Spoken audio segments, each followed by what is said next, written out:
নমস্কার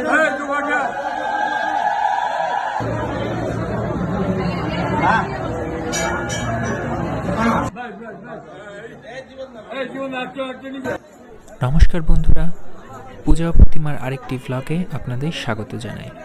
দুপুরবেলা প্রতিমা বিসর্জনের পর ফিরে আসলাম আবার মন্দির চত্বরে। পুরান ঢাকায় শ্রী শ্রী রক্ষাকালী মাতা মন্দিরের সামনে এসে দেখলাম সেখানে ততক্ষণে বসে গিয়েছে প্রায় অর্ধশতর বেশি মিষ্টির দোকান, ফুলের দোকান, শাখা সিঁদুরের দোকান সহ আরও অনেক দোকান। এদিকে আমি ভাবলাম কিছু খেয়ে নেই, যেহেতু আমারও খিদে পেয়েছিল। আমি চলে গেলাম একটা নিরামিষ রেস্তোরাঁয়, সেখানে আমি খেয়ে নিলাম এবং দেখলাম মন্দির প্রাঙ্গণে সবাই ব্যস্ত প্রসাদ বিক্রিতে, প্রতিমা বানাতে, এবং মন্দিরের সামনে ততক্ষণে অনেক ভক্তরা জড়ো হয়েছে। মন্দিরে ঢুকে প্রথমেই মায়ের মুখটা দর্শন করলাম। তখন বাজে প্রায় রাত 9:30। মাকে মান্তাসা পরানো হচ্ছে, তার স্বর্ণের টিপগুলো পরানো হচ্ছে, সব কিছু পরানোর প্রস্তুতি চলছে। যদিও জায়গাটি এতটাই সংকীর্ণ এবং শত সহস্র ভক্তদের মাঝখানে এক বিন্দু দাঁড়ানোর সুযোগ পাওয়া যায় না, তবুও ঠাঁই মেরে দাঁড়িয়ে থাকলাম যে আজকে মায়ের অলংকার পরানোর পুরোটা দৃশ্য আমি ধারণ করবই এবং দেখব সামনে থেকে। তো আমার চোখের সামনেই মায়ের হাতগুলো সোনার মান্তাসা পরিয়ে সুসজ্জিত করা হচ্ছে। উপরের দুটো হাতের মান্তাসা আমি আসার আগেই পরানো হয়েছিল, তাই তার দৃশ্য আমি ধারণ করতে পারিনি। আমি আসার পর নিচের 2 হাতে মান্তাসা পরানো হচ্ছে এবং মায়ের কপালে যত টিপ আছে, স্বর্ণের টিপ, সেই টিপগুলো লাগানোর প্রক্রিয়া চলছে। সেই টিপগুলো সাধারণত আঠা দিয়ে মায়ের কপালে লাগানো হয়। বলে রাখি, এই টিপগুলো আসলে সবই ভক্তদের দেয়া। এই শাঁখারীবাজার মন্দিরে ভক্তরা মানত করে, যদি তাদের মনোবাসনা পূর্ণ হয় তাহলে তারা মাকে টিপ উপহার দেয়। এবং শুধু টিপ না, এখানে মায়ের শরীরে যত গহনা দেখা যাচ্ছে তা সবই শাঁখারীবাজারে সহ ঢাকার অন্যান্য বিভিন্ন প্রান্তের, এমনকি দেশের বিভিন্ন প্রান্তের ভক্তদের উৎসর্গ করা। প্রথমে মায়ের কপালে সবচেয়ে বড় লাল টিপটা পরিয়ে দেওয়া হলো। লাল টিপের উপর কিছু একটা অঙ্কন করা, যদিও কিছুটা দূর থেকে আমি দেখতে পারলাম না, তবে অবশ্যই সেই টিপটা খুবই সুন্দর, যা অনেক দূর থেকেও দেখা যায়। এরপর একজন দাদা আঠা দিয়ে ধীরে ধীরে আকৃতি বুঝে বুঝে প্রত্যেকটা টিপ, স্বর্ণের টিপ, মায়ের কপালে আস্তে আস্তে লাগিয়ে দিতে লাগলেন। এবং এই টিপগুলো সব লাগানো শেষে মায়ের পুরোটা কপাল স্বর্ণের টিপে ভরে যাবে, যেটা আপনারা ভিডিওর লাস্টে দেখতে পারবেন।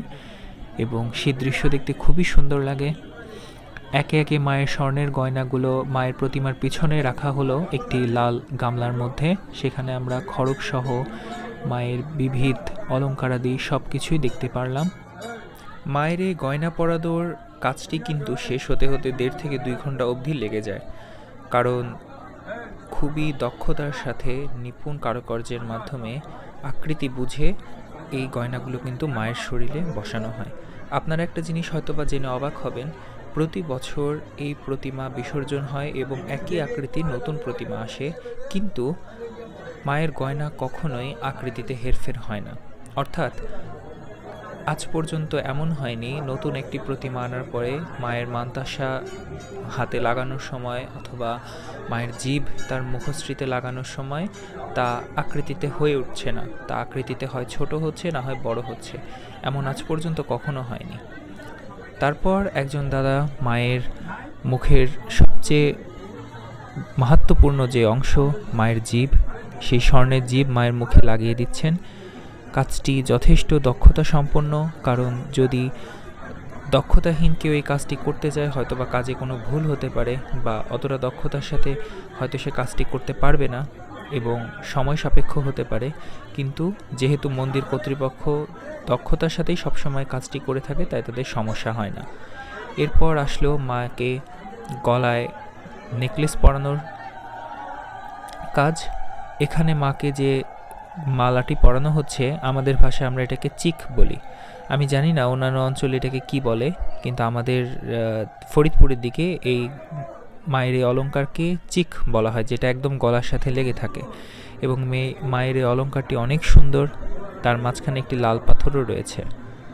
এরপর দুজন দাদা দেখে নিচ্ছেন মাকে পরানো সবচেয়ে বড় যে সীতাহারটি তা ঠিক আছে কিনা, এবং উলুধ্বনি সহযোগে একজন দাদা এরপর সেই সীতাহারটি মায়ের গলায় অবশেষে পরিয়ে দিলেন।